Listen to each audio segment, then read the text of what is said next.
It's a title to catch your attention, yes, but I think it's true. I really think we all need therapy. Now, there's a lot of talk and self-talk about mental health awareness, taking some me time and self-love, and lots of terminology and buzzwords that are going around about looking after your own mental health. Now, I agree it's a good idea to take care of your own mental health. I really do. But the question is, do we really actually make that much effort for ourselves? Now, what I'm really talking about here is, do we really reflect on our relationships, especially our past relationships or toxic relationships and romantic relationships? Well, any relationships really where it's not ended as you might want. So if we were to reflect and think deeply and ask ourselves some difficult questions, we might not like the answer we find. Like, why do I always end up with that kind of guy or that kind of woman? You know, why do my work colleagues treat me that way? Why am I looked at this way? Why do I get this response? What is it? Why are people horrible? Why are people like this? Now, in therapy, most of the time, a good therapist will actually reflect and show you the behavior you're giving towards them over time. So, for example, if you go into their office and you're quite aggressive and direct, over time they'll show you how that looks to other people and ask you about that and work on that. But generally, if you're over 18 and you know you live in the modern Western world, then generally we all have some kind of trauma in our lives, whether it's been a car accident, a death in the family, loss of your grandparents, a divorce, all these things that happen to us in our lives, this baggage that we carry, is a kind of trauma on various levels. So dealing with this trauma, everybody has trauma, but dealing with this trauma, a lot of it depends on the support you have at the time and whether you're in a safe place to express that pain and to vent and to really work on yourself and understand about the trauma that you've gone through. Now, generally, there's kind of 3 layers, is the way I look at it. And on the surface, like the first layer, on the surface, you've got like addictions, an overreaction, overcompensating, overweight, underweight, really moody, depression, anxiety. You got a lot of these buzzwords that we hear a lot. We got a lot of these things happening to us on the surface. And we just kind of accept it, that's who we are. Now, I'll go into a bit more detail in a moment, but there are good ways of dealing with that and bad ways of dealing with that. Now, if you're a very lucky human being and had very little or very small amounts of trauma and you've been able to work through that, and so all you have is very minor low-level issues that you want to work on, something like CBT may be very helpful to you. Cognitive behavioral therapy. Now, that is for very minor issues, and that can work wonders for a lot of people. But then if you go down into the second layer, you know, a bit deeper, then we're looking at things like transference from, you know, how we dealt and survived from one issue, from one person, then on to the next relationship. And validation, seeking validation, being aggressive to hide your pain, being reserved or being manipulative, or a codependency relationship where you kind of need each other, like a Lou and Andy kind of situation, all right?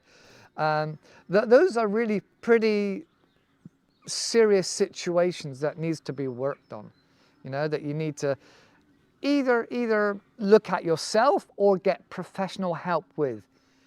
And you're really kidding yourself if you don't do these, if you don't get that professional help or look into doing it yourself, which I'll come on to in a moment. Okay, so then there's the third layer, which is the deeper, lower level of the real trauma. Now, that's individual for everybody. So it could be a death, it could be a divorce, it could be unsettled, moving around many places and being a single parent family. It could be multiple things, cultural, historical, and even presently what's happening now to you. So 3 different layers. All right, so trauma. Trauma is, for everybody, really difficult to be able to work through, but it is mostly possible for most people. Now, I'm not gonna sugarcoat it. For some people, there's a very, very dark, bad side that takes a lot of professional help to get through, and that takes a lot of work and a lot of courage. So I'm very aware, and I know there are some very, very strong people out there that have gone through some really dark times in their life, and they're lucky to come out the other side. So I take my hat off to those people that have that courage. So it is necessary to reflect upon the hurt in our past, to really knuckle down and really ruminate and think about those dark times and those dark places and find out the real truth of the trauma, and then how to allow that to be exercised, you know, like allow it to get out. Now, there are different techniques for this, you know, like writing a letter, a no-send letter. There's going through different stages of different types of therapy, and that is all very good with a professional. And it takes a long time, and it takes a lot of work. Any therapy takes time and work. So the main thing is to find out the real trauma and work through it. I would suggest to do that with somebody that you feel safe with, and exercise that, and somebody that you trust. All right, and maybe even write a journal, but use one of the techniques that help you exercise your trauma. And then really you gotta understand how to learn from it, grow from it, use it as your power of being courageous and hungry for life, and use it as your motivation, your drive for life. All right, so taking that trauma and using it as your power to move forward and to be a stronger, better person, and possibly help other people. Now, reflecting on my own traumas and my own history, I can't afford a therapist, like many of you guys that are watching this. So what worked for me may not work for you, but what worked for me was taking some long, hard conversations and look at myself and look at my behaviors, look at my relationships. Now that's easier said than done, because it doesn't all jump out at you straight away. You've really got to think about it, and you got to turn the tables and say, well, what about if it was me that was being a bad person? What about if it was me that was reflecting my transference and my issues in this relationship? What about if I take responsibility and just for this purposes of this theory, I blame myself? Now that can give a lot of interesting answers, but obviously if the trauma is because something happened and you do blame yourself, then take a different perspective. But being responsible and asking some difficult questions is the first step. That's what I did. All right. So then the second thing is I was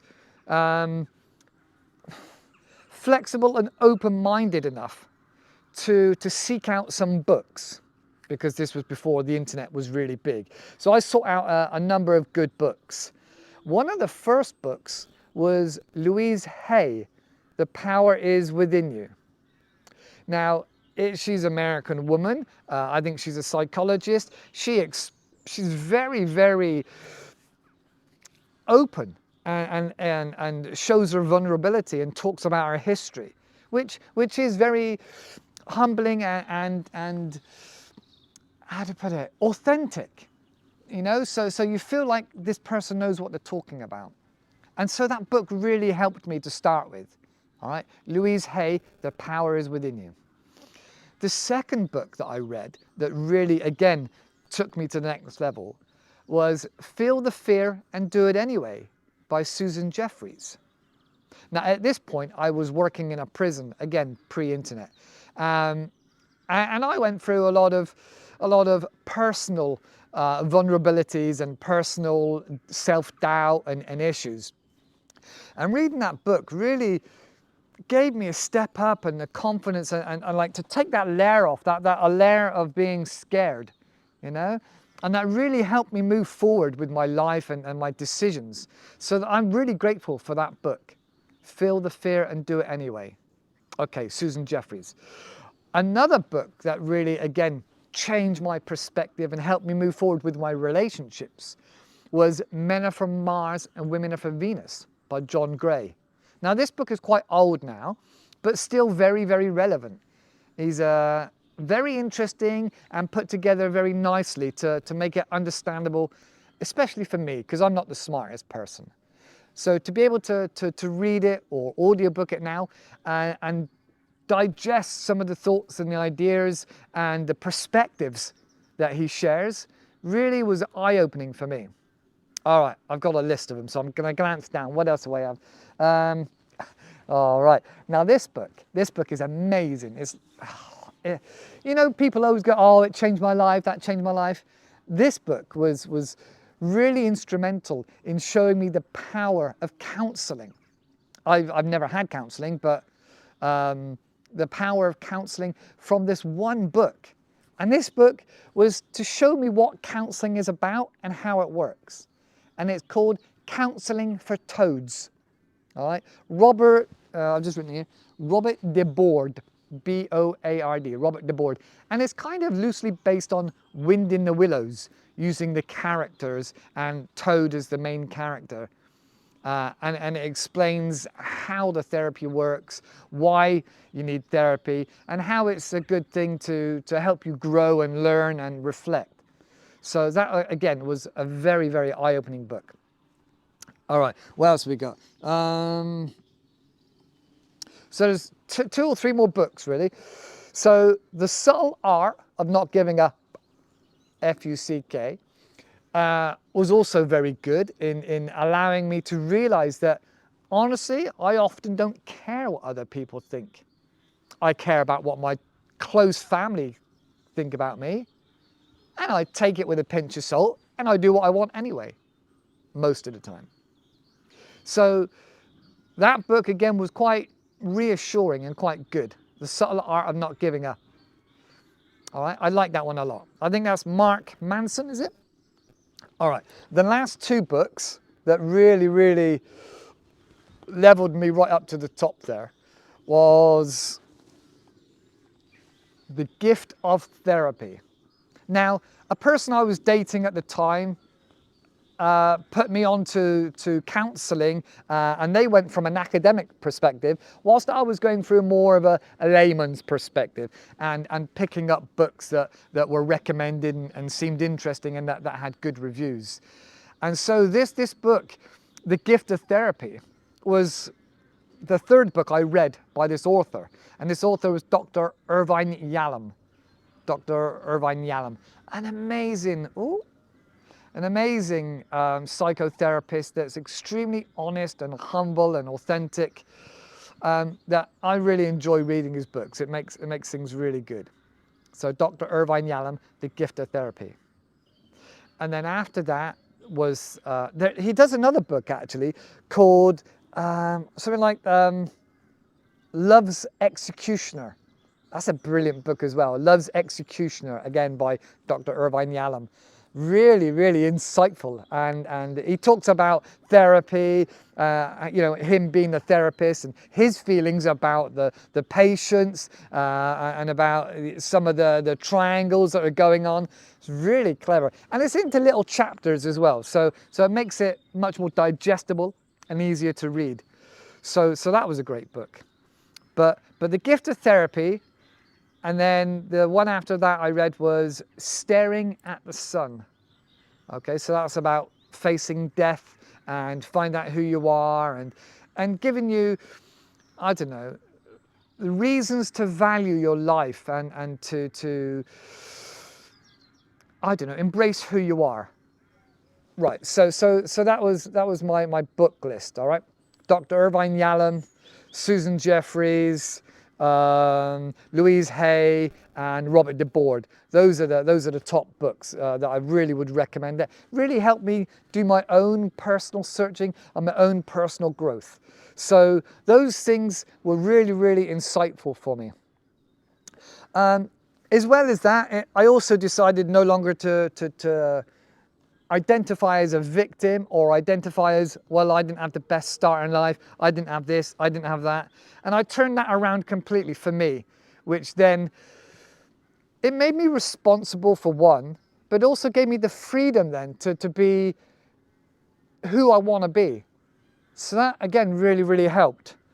And then on a practical level, what I did on a practical level, and now this wasn't in any books, but what works for me is to write things down. So I wrote down, okay, so now I'm becoming who I am. I give myself a list of what is my aim. So my aim in life, what am I looking at doing right now? What do I really want to pursue? What are my hobbies? Who are my friends? What do I want to do with my life? So things like that, all right? I started with like a mind map and I expanded out from there. And then I gave myself things to do. So like on one day a week I do yoga, another day I do YouTube videos, another days I go for a walk. I try to go for a walk most days. But I gave myself a planner to focus me to start with. And that's often what I do. I give myself a planner to start with for the first sort of 3 to 6 months. Then after that I reevaluate whether I need a planner, whether I want to be a bit more free and go with the flow. But that really works for me. Writing things down, the pros and the cons, for example, of a relationship or a job, you know, or a relocation. Writing things down in pros and cons and then making a decision. You can always change your mind afterwards. It's better to make a decision than to procrastinate and put it off for a long, long time. So just make a decision and move forward with it. All right, so that's what I did on a practical level. I write things down.